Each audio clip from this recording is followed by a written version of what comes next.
Thank you. Thank you very much. I'm going to start out with 3 questions. So our previous moderator and speaker said it so well. Can we do it? Should we do it? Will we do it? The answer is yes to all 3 of those questions. But I want you to think of a 4th question. What does a world that works for everyone look like for you? Describe a world that works for everyone to me. And on Slido, that question is going to be asked, and at the end, we're going to talk about it a little bit. So, resilient, desirable futures for all of humanity, creating exponential impact through emerging technologies and the United Nations Sustainable Development Goals. This is our atmosphere. It's a thin blue layer, a crust. When you look at it from the side view, it's very thin compared to atmospheres of other planets that regulates our heat, our temperature of our world. Keeps it just the right temperature for us to survive, to not feel the cold depths of outer space, not to be too hot and not to freeze to death. And this atmosphere we are treating like a toilet, like an open sewer. Every day, the energy trapped by man-made global warming pollution is equivalent to 500,000 Hiroshima-class atomic bombs going off every day, 365 days a year.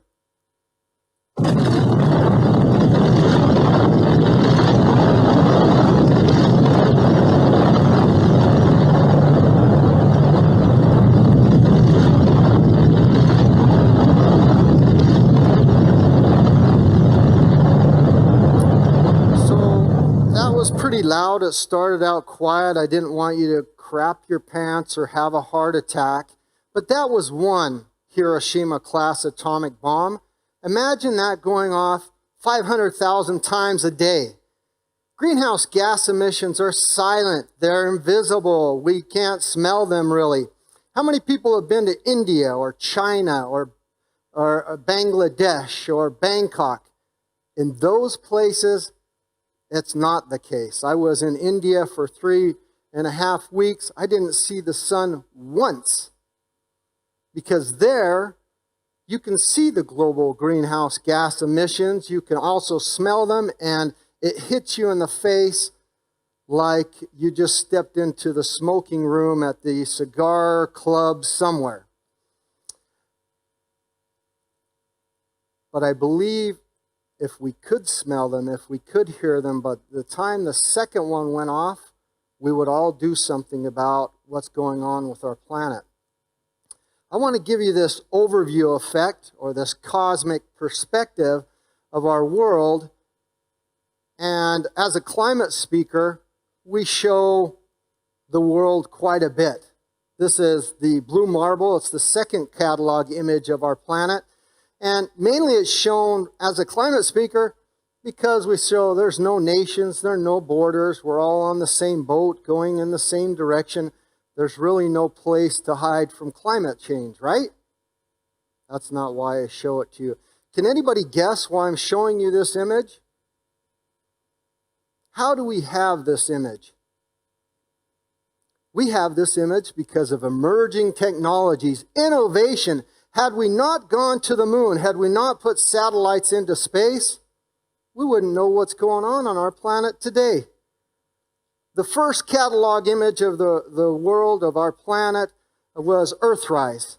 And it set off the environmental movement, the Clean Air Act, the Environmental Protection Act, and all movements globally about our world and what we live in and how long we have to live here and how we need to protect it.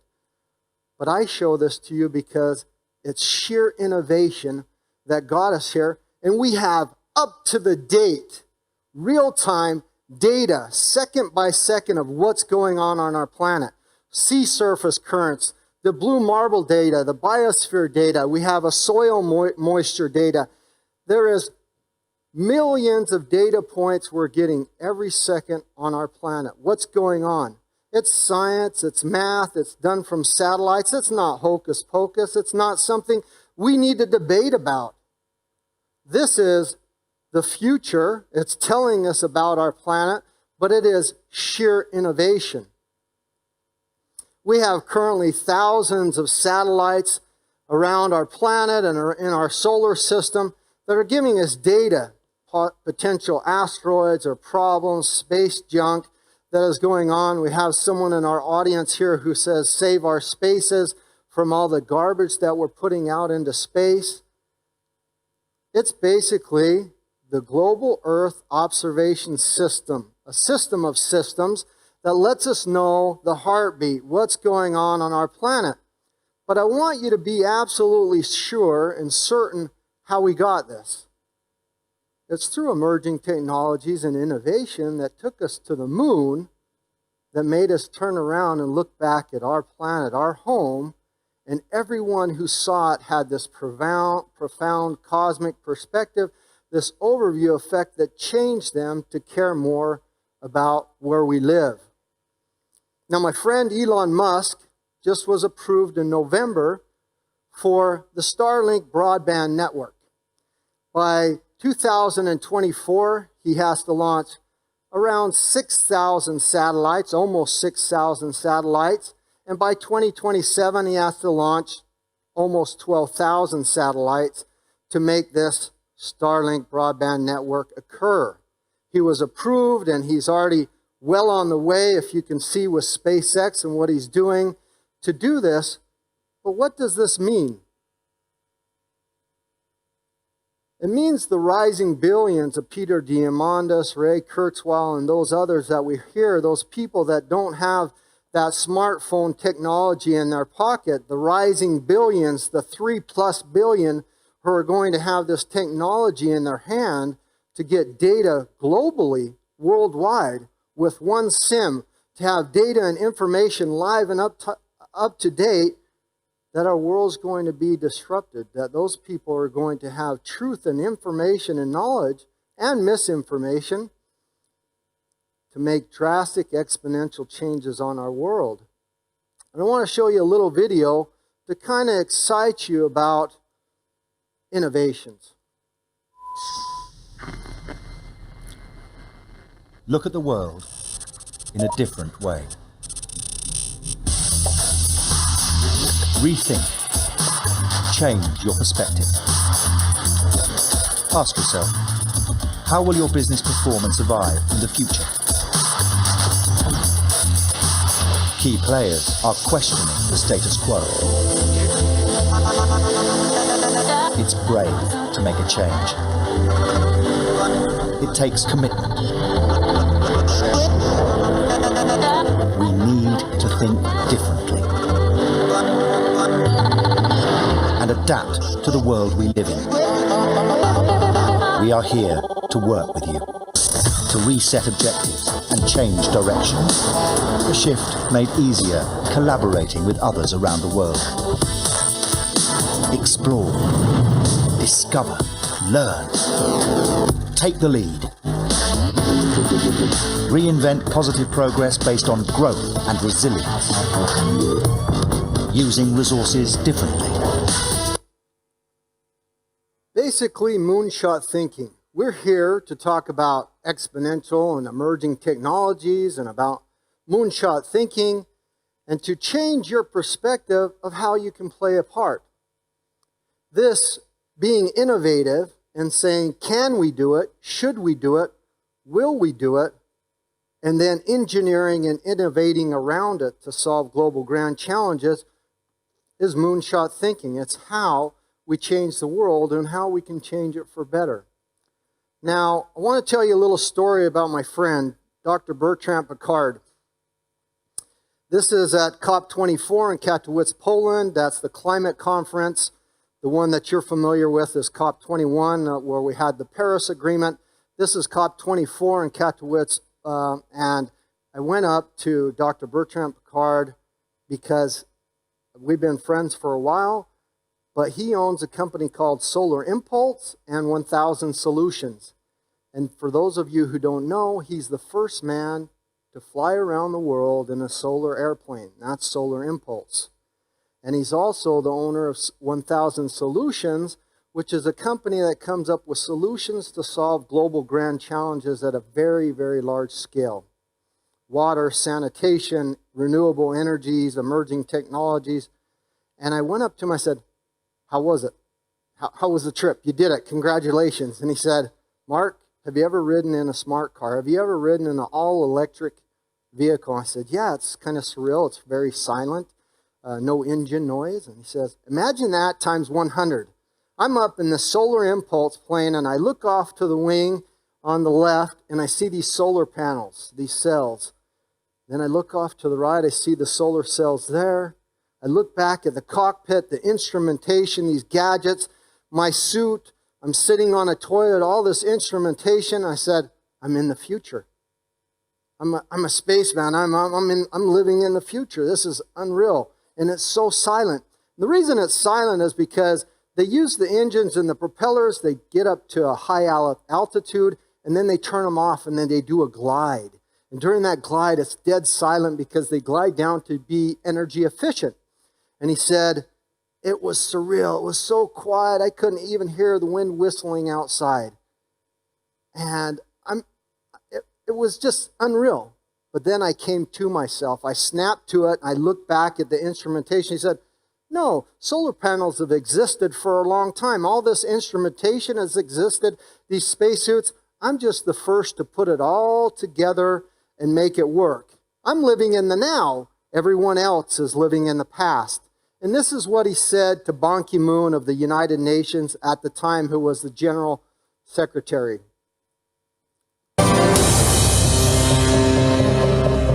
Hello, Solar Pulse. Hello, Captain Picard. Where are you now flying?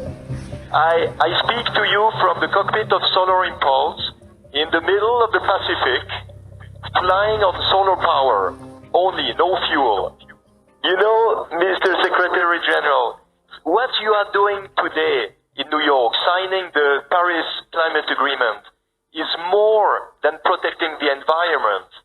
It is the launch of the clean technology revolution. But there is so much resistance everywhere. So be pioneers, be adventurers, be explorers of the solutions of today. This is how we can make a better world. Don't let the resistance take over, because we have the solutions. And if an airplane can come, like Solar Impulse, can fly day and night without fuel, the world, of course, can be much cleaner. I am inspired by your pioneering spirit. And while you are making history, we have also made the history today. More than 175 countries signed the climate change agreement. And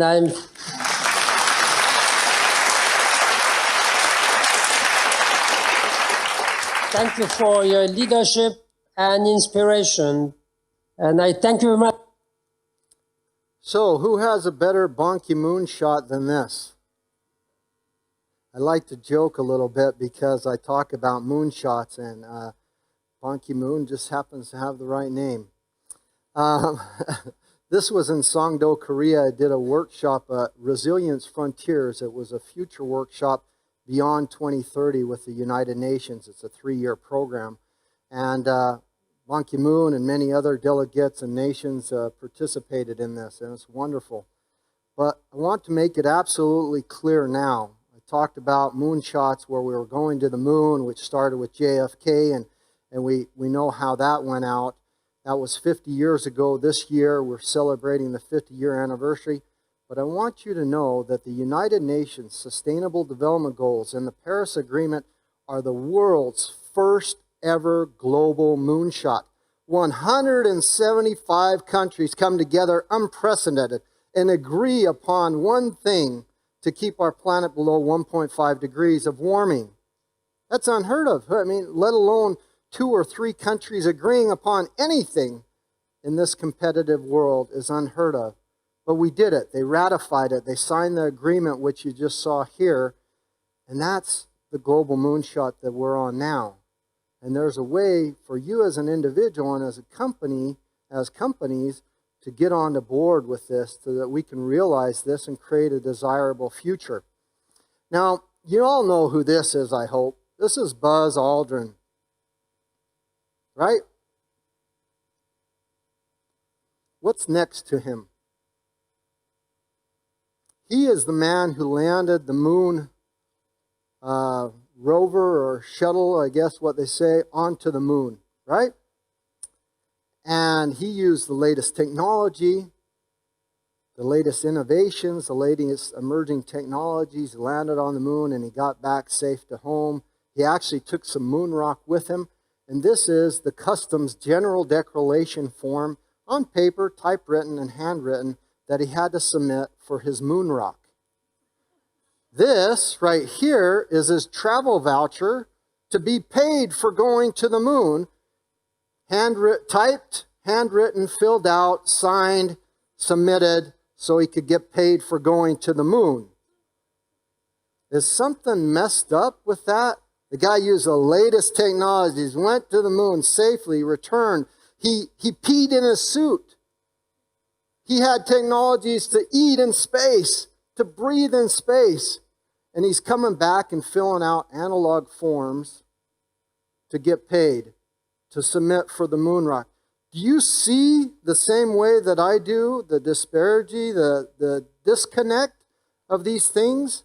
That our front end, our innovations, our operating systems, the things that help us reach new frontiers, they're trying to keep up with our world. And then we've got some back-end, antiquated, whatever, accountant or systems that are holding us back from progressing.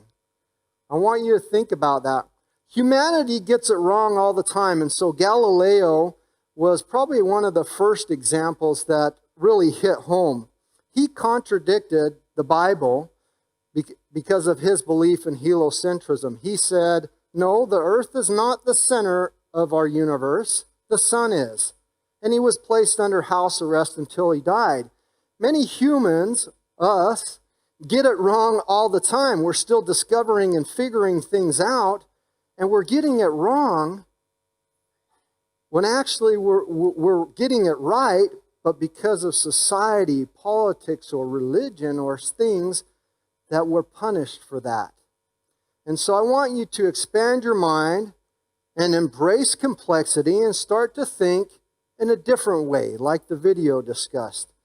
Everything in our world is complex and it's made up of systems. There is no simple solution at solving global grand challenges. Our brain, our world is very complex. And when you hear, I love TED Talks, I've given several, don't be mad at me, Laura. But the TED Talks, the quick pitch, the elevator pitches, the short versions, give it to me quick, will never solve our global grand challenges. It is complete systems addressing all facets of a problem that will exponentially and truly solve global grand challenges. And so I want you to be aware of that, and I want to show you this timeline of our world. This is from Earth birth. And over here is the beginning, which starts out as bacteria, and then it goes to the current today. And then you see these pockets, these blank spots with a little animal or a bacteria or a fish in them. And the last most known one is the one with the dinosaurs in it. And these are the 5 mass extinctions. And the biggest one was when the asteroid hit the Yucatan Peninsula and wiped out the dinosaurs, which paved the way for us to emerge and thrive and flourish. Also, the little last ice age helped us to get the climate stabilized right where we need them. This is a different tree of life, or a birth of something, and it's the one of the bacteria tree of life. And I show this to you for an important reason, because this right section in purple we didn't discover until 2015. And what that is our gut bacteria, which they're now calling our second brain. Creates all sorts of health issues. It drives us and motivates us. And you've heard the saying is, go with a gut feeling. That's the bacteria in your gut helping you with that. To put that into perspective, These are the microbial cells or bacteria in our body that are just under 100 trillion microbial cells. And if you look at the human cells, it's just above the knee, about 30, just under 30 trillion human cells. And then if you look at the microbial genes, it's just under 2 million in our body, but our human genes are just less than 23,000, about the tip of our toe. And what does that mean? It means that we actually have more in common with an oak tree, a squirrel, a fish, and other species with bacteria than we do with other humans. The human, the Homo sapien part of our cells and genes is a very small part of our body. We are an ecosystem. Our bodies are an ecosystem. You get the path I'm going on with systems and complexity? So Darwin, in his hominid evolution, shows you the chart of other relatives in the hominin group that are close relatives. They had families, they had language, they spoke, they used tools, they moved around together, they had little type of tribes or communities. And in this image, there's 7 of them, but I'll tell you, they've discovered one new one. It was discovered last November in the Philippines in a cave. Homo lucernus, I believe it. I might not be saying it right, but now there's 8. They just discovered a new one, and they think it belongs to the dwarf species, which belongs to Homo florensis, which is on the bottom right there. And the problem is where are they now? Those 8 are no longer here on our planet, but they were very close to us. They weren't some monkey or great ape. If we don't believe that we could go extinct, then we're not very adept on evolution or history, because I don't think these guys wanted to go extinct. I don't think there's any reason there. And so now I want to put it all into a 24-hour time clock. So the entire birth of the planet in 24 hours, humans have been on this planet for 2 seconds.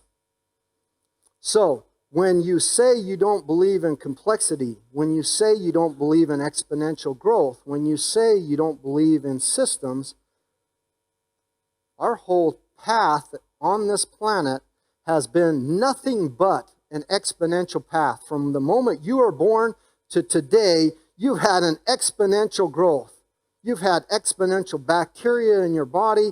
You've been moving exponentially, and you have tons of systems in you, and you're confronted with them every day.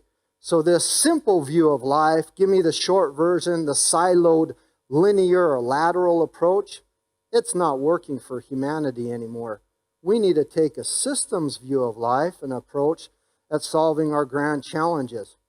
This is a temperature timeline. It starts from 800,000 years to present date, and it's taken from ice core samples.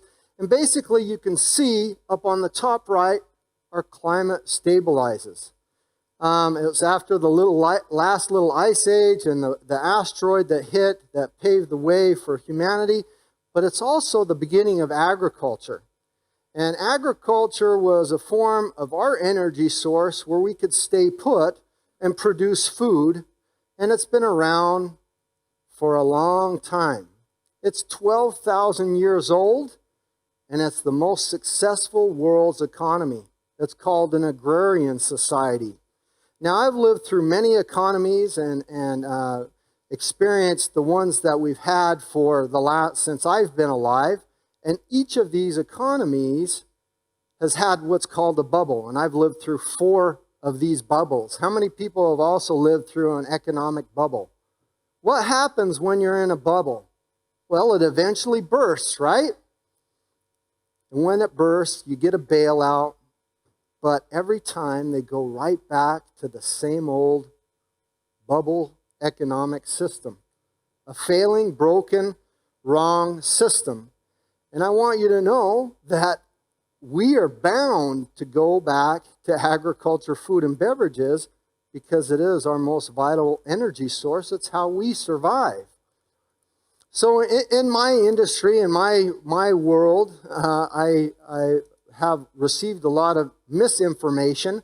And the biggest one that I want to clear up for you today is that the oil, coal, and gas industry, the automotive industry, and the telecom industry is the biggest creator of greenhouse gas emissions and global warming.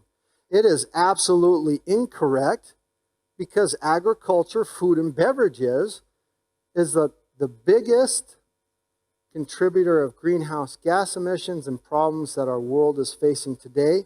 And it makes absolute sense because every one of us does it 3 times a day. And there's this total environmental cost as percentage of EBITDA. What that means is that the environmental impact or the cost as percentage of earnings before interest, taxes, depreciation, and amortization is out of balance. But you see, oil, coal, and gas, internet, mining, automotive, they've got it pretty good in balance. And I'll tell you why. The agriculture, food, and beverage industry, everything it touches globally wastes 30% of everything it touches, doesn't even make it to a plate. But that's the number we hear, we've heard before. But that's not the true number, and we're misunderstanding it because we don't understand it's an exponential waste. And let me tell you why. Not only do the finite resources get wasted, the logistics, the transportation, the packaging, the harvest time, the growth time, the water, the sun, everything together get wasted. But then there's 3 ways that we dispose of agriculture, food, and beverage waste. The first way is we bury it with dirt in a landfill. The second way is we burn it. And the third way is we throw it in our oceans. I'm telling you right now, the first way is biting us in the butt. It's the worst way because the minute you bury food, whether in packaging or not, it aggregates, it ferments, and it turns into methane. And methane is 70 times more effective at trapping heat and creating methane and global warming than CO2. So now it's not just the 30%, we've just created a 70% exponential waste, and it's killing us. And we don't realize it. This is our planetary boundaries. There's 9 of them, and the reason I show you this is in the middle is a green, safe operating space of planetary boundaries. We're on 5 of them going into the wrong direction because of many things. One, because we're in the Anthropocene, the age of humans on our climate, but we've also hit Earth Overshoot Day, and it hasn't just been a while. The actual begin of it was in 1971, where we started going beyond our finite resources. And what Earth Overshoot means is this year, July 29th, if we went beyond the finite resources of our planets. And if you've ever heard, if we all lived like Americans, we would need 5 planets worth of resources. Have you ever heard that before? Do any of you know of 5 other planets that we could get resources from? We don't have it. It just doesn't exist. And to break that down so you can understand it, 1.75 global hectares is replicable. What that means that is if you each had 1.75 global hectares to yourself, you could produce enough food, water, security, shelter to live a ripe old long age, 90, 100, 120. But per person on our planet, we're using 2.87 global hectares per person on average. That's a resource overshoot of 1.12 global hectares per person. And just a side note, we're losing 23 hectares, and it's actually went up with the fires in Brazil per minute due to deforestation, soil contamination, drought, and flood. That's exponential movement of our planet. We're eating our finite resources. We're in an overshoot. So I want to give you an example because you're all involved in companies one way or other. Have you ever seen an annual report or heard a government or country say, we're going to reduce our carbon emissions by 40%, by 30%, by 60% this year, or by 2020, we're going to half our carbon emissions? What are they telling you? What does that mean? It doesn't mean anything. They're telling you nothing. They're telling you that they're going slower in the wrong direction. They're telling you that they're still doing wrong. They're just doing it 40, 50, or 60% slower wrong. They're still moving in the wrong direction. They're still emitting and creating plastic waste and all sorts of other things.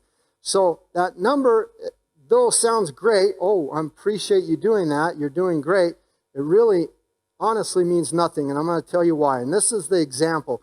If you're driving down the freeway and you want to come to Berlin, and you look up on the freeway and you're in your Ferrari, and you look up and you see, oh, it says Hamburg, I'm going to Hamburg, that's the wrong direction. And you slow down, you say, okay, I'm going to slow down to 40 kilometers per hour instead of the 220 that my Ferrari or however fast. I'm going to slow down to 40 kilometers, it'll be okay. You're still going slower in the wrong direction. We must stop and reverse our direction, but I want to tell you that's not enough. It sounds great. It sounds like you're the hero, even if you completely stop and reverse your direction. But as the picture I showed you at the first, you're basically, this is from The Economist, globalization. It's, you're just going slower in the wrong direction. And Professor Erwin Corey said it best, and this hits, I hope, hits it home for you. If we do not change direction soon, we will end up where we're going. If everybody, every company, every human being on this planet were to stop and change our direction, all this plastic waste, all our pollution in the atmosphere does not disappear. Lao Tzu said it, if you don't change direction, you may end up where you are heading. Just because we stop and we change direction doesn't mean that this goes poof and disappears. Companies, humans, governments, countries, they need to go beyond the bare minimum or business as usual, and now we need to actually make our future and our planet beautiful and desirable. And that's another reason why I show you our planet, is when you think throw away, there is no throw away. We're using the same atmosphere, the same water, the same air. There's no way to or place to hide from climate change. When you produce something, we need to make sure that it's put back into a circular economy. So I was grown up, I learned from Bill Nye, the science guy, and I want to show you this little message from him. Here, I've got an experiment for you. Safety glasses on. By the end of this century, if emissions keep rising, the average temperature on Earth could go up another 4 to 8 degrees. What I'm saying is the planet's on fucking fire. There are a lot of things we could do to put it out. Are any of them free? No, of course not. Nothing's free, you idiots. Grow the fuck up. You're not children anymore. I didn't mind explaining photosynthesis to you when you were 12, but you're adults now, and this is an actual crisis. Got it? Safety glasses off, motherfuckers. So sorry my video was a little bit cut on that. You didn't get to see the rest of it. It's harsh language. It's supposed to kind of be meant comical. You heard in the piped-in laughs. He's been doing it for about 30 years, telling us about climate change and astronomy and science. And he's getting a little bit tired of repeating the same message over and people saying, oh, I've heard that before. Why isn't our planet changing? And Einstein said it best, we cannot solve our problems with the same thinking we used when we created them. And that's why we're so lucky, because we have the United Nations Sustainable Development Goals. They are the world's first global moonshot. And it's really the People Planet Protection Plan. And I wrote for them what's called a manifesto. It's a manifesto that I'd like to read to you because it's telling us what the future in 2030 could look like if we achieve this goal. Imagine a world where there is no poverty and zero hunger. We have good health and well-being, quality education, and gender equality everywhere. There is clean water and sanitation for everyone, affordable and clean energy, has created decent work and sustainable economic growth. Our prosperity is fueled by investments in resilient industry, innovation, and infrastructure, and that has reduced inequalities. We live in sustainable cities and communities, and responsible consumption and production has healed our planet. Climate action has stopped and reversed the warming of our planet, and we have flourishing life below water and abundant, diverse life on land. We enjoy peace and justice through strong institutions and have built long-term partnerships for the goals. For me, that sounds not utopian, but a beautiful, resilient, desirable future that I would like to live in. But I want to give you that vision because it's what we can all live in if we achieve the Sustainable Development Goals by 2030. They are truly a people, planet, prosperity, and peace insurance plan. They're a system. Now, there is a big problem because when we were presented with the Sustainable Development Goals, we were presented with them from 1 to 17, very colorful goals. They weren't explained very well. We don't know what's behind them. We saw them laid out from 1 to 17, and when I tell people I'm a Sustainable Development Goal advocate, they say, oh, great, I like number 1, zero poverty. It's my favorite color, red. And I say, great, that's absolutely fabulous. But it's virtually impossible to work on one goal and not the others because they are a system. And this is how we should have been presented with the Sustainable Development Goals. As a system, a wedding, a pie, a chart, kind of a wedding cake structure, because the very bottom layer is our biosphere. It's how we make automotives, cars. It's how we make computers. It's how we produce agriculture, food, and beverages. It's how we make any product on our planet. It's how we do anything to survive and eat and get our energy source. And then the next layer is society and economy. But most importantly, all 17 of the United Nations Sustainable Development Goals are tied to agriculture, food, and beverages, something that we need each and every day. And you might have seen this chart before, Maslow's hierarchy of needs. The bottom 2 layers, breathing, food, water, sex, sleep, homeostasis, excretion. It's the physiological, vital need of humanity. The second layer, safety, security of resources, health and property of body.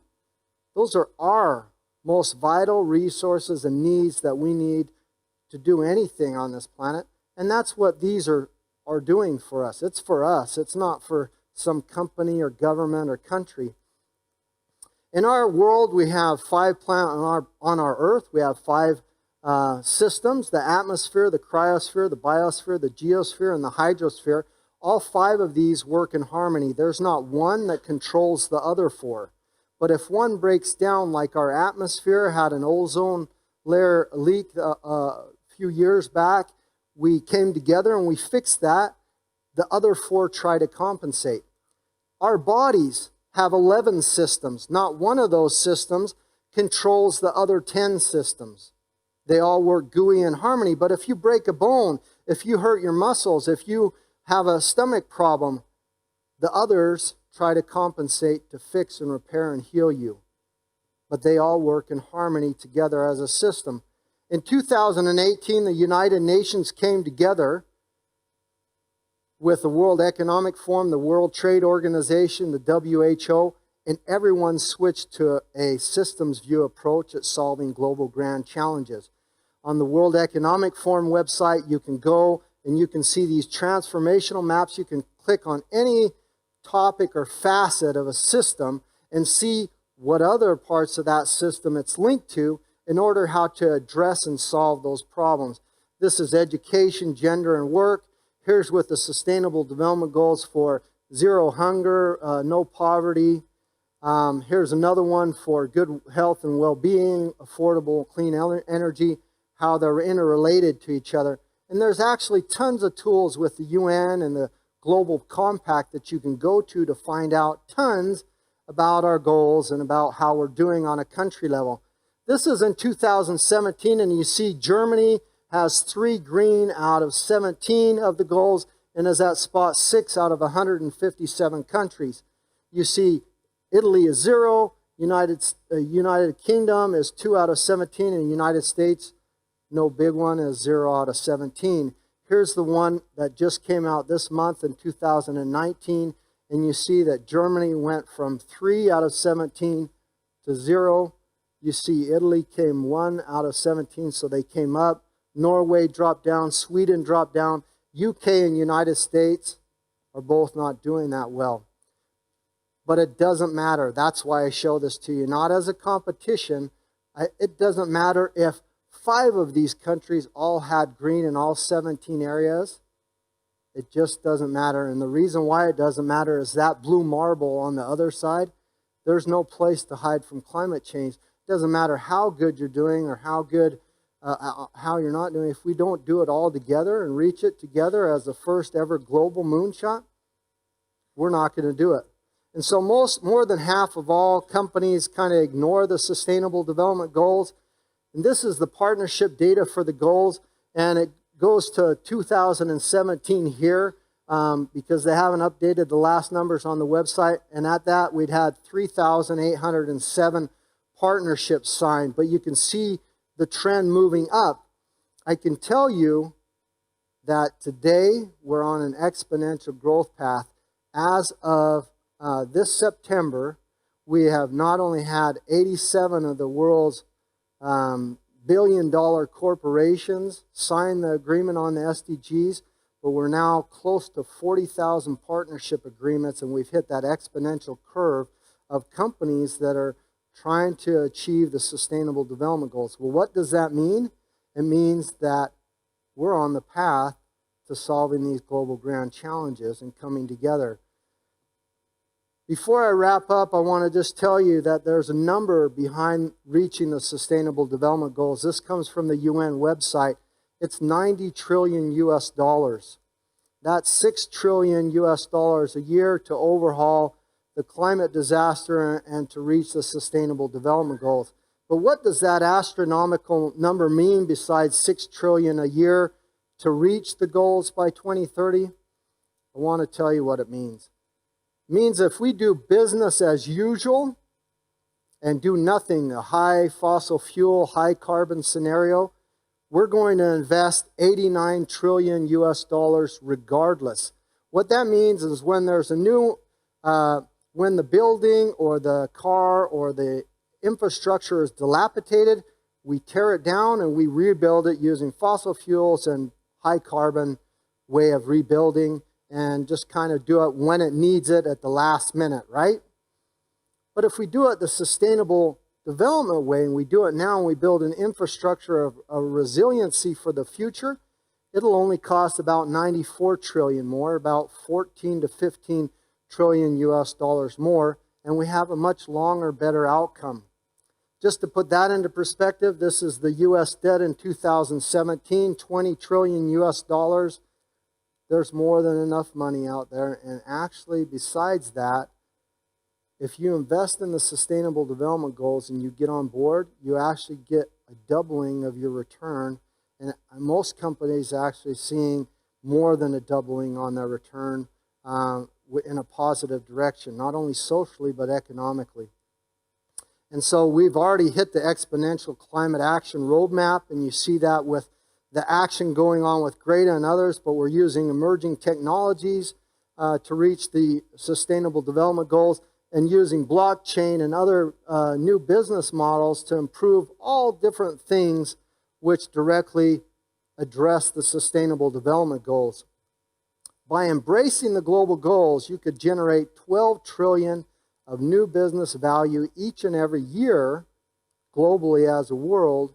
That's equivalent to 10% of the GDP forecast by 2030, and that's $6 trillion more than we need every year to actually be on the right path. What it is, if you're not getting it yet, it's a better business model. And so the key learnings that I want you to take away from this is basically the SDGs and the Paris Agreement, the first ever global moonshot. We need to embrace complexity and systems view of life. We need to understand the numbers. When people spit out numbers, we need to understand what's behind them. We need to have global food reform and really need to move in the right direction. And the top 4 ways to stop and reverse global warming: globally reform the entire food system, empower women and girls, and rethink refrigeration. And I'm out of time, and so I'm going to skip these last 3 slides. And I want to show you one last thing. Once the mind is enlightened, it cannot again go dark. And here's the last little. So on Slido, I asked the question at the beginning which you can answer. I don't think we have the time. I love that song, but I think all those presidents and leaders of the world ruined it for me. So I think we can use emerging technologies to really change the game. So if they're going to fight with fake news, we can fight with positive news to really unify each other to come and do the right things. Awesome. Thank you, Marc Buckley. So we have one question for you. We've got time for just one question off of Slido. This is from Captain Planet. Where are you, Captain Planet? Captain Planet. It's Captain Planet, somewhere here. I would encourage you all to take out your devices, use Slido for our next speaker, put your questions through, and we'll endeavor to get them answered. The one question that we have for you is, do you think that human consciousness will transcend quickly enough, or do our ecosystems have to collapse first in order for that to happen? I do believe that human consciousness will rise to the occasion. We're an amazing species, and I know that we can do it. I'm very optimistic in all ways, so I believe there's going to be a collapse regardless. We're going to feel some pain and hurt because we're behind the 8 ball, but with the functions and emerging technologies, the exponential growth, we can really get in front of this or balance it out. Awesome. Thank you. Marc Buckley, everyone. Another round of applause.